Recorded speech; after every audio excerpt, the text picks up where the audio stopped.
नमस्कार, बहुत स्वागत। मैं हूं आपके साथ ऋतु ज्ञानवानी। महाराष्ट्र में छिड़े हिंदी मराठी विवाद में पिछले दिनों काफी बयानबाजी हुई थी।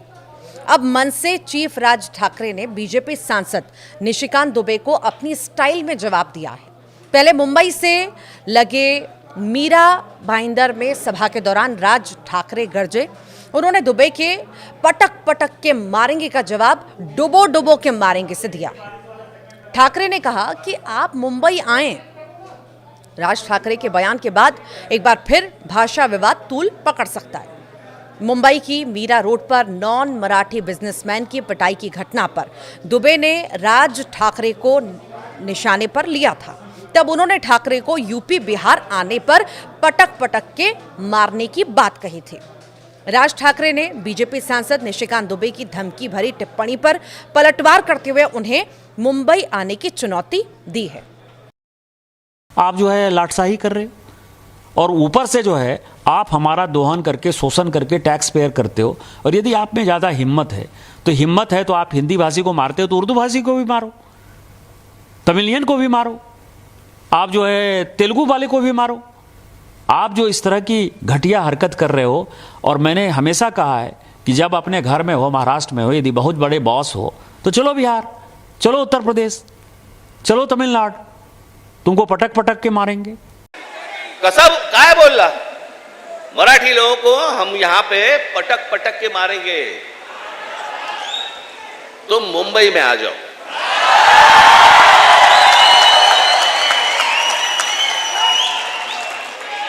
मुंबई के समुंदर में डूबे डूबे कर मारेंगे।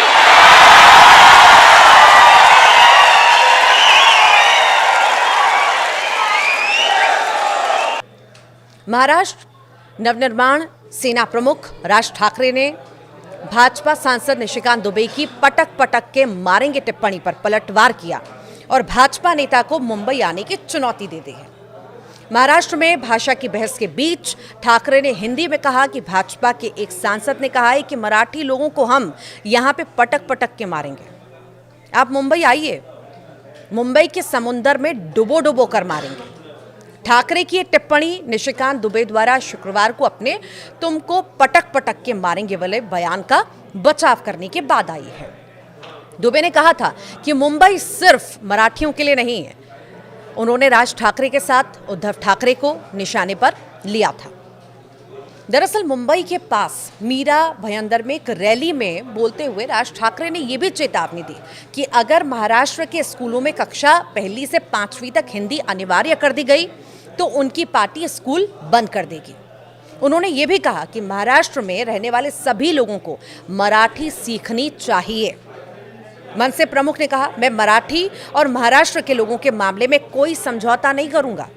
जो लोग महाराष्ट्र में रहते हैं मैं उनसे कहना चाहूंगा कि जितनी जल्दी हो सके मराठी सीखें, जहां भी जाएं मराठी बोलें।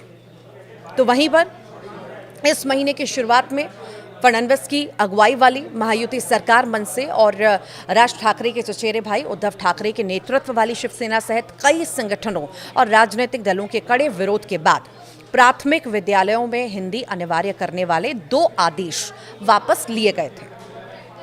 अब चलिए आपको बताते हैं कि महाराष्ट्र में भाषा विवाद आखिर है क्या। तो महाराष्ट्र में अप्रैल में 1 से 5वीं तक के स्टूडेंट्स के लिए तीसरी भाषा के तौर पर हिंदी जो है अनिवार्य की गई थी। यह फैसला राज्य के सभी मराठी और अंग्रेजी मीडियम स्कूलों पर लागू किया गया था। नेशनल एजुकेशन पॉलिसी यानी NEP 2020 के नए करिकुलम को ध्यान में रखते हुए महाराष्ट्र में इन क्लासेस के लिए 3 भाषा की पॉलिसी लागू की गई थी। विवाद बढ़ने के बाद अपडेटेड गाइडलाइंस जारी की गई। मराठी और अंग्रेजी मीडियम में कक्षा 1 से 5वीं तक पढ़ने वाले स्टूडेंट्स तीसरी भाषा के तौर पर हिंदी के अलावा भी दूसरी भारतीय भाषाएं चुन सकते हैं। इसके लिए शर्त बस ये होगी कि एक क्लास के कम से कम 20 स्टूडेंट्स हिंदी से इतर दूसरी भाषा को चुनें। ऐसी स्थिति में स्कूल में दूसरी भाषा की टीचर भी अपॉइंट कराई जाएगी। अगर दूसरी भाषा चुनने वाले स्टूडेंट्स का नंबर 20 से कम है तो वो भाषा ऑनलाइन माध्यम से भी पढ़ाई जाएगी।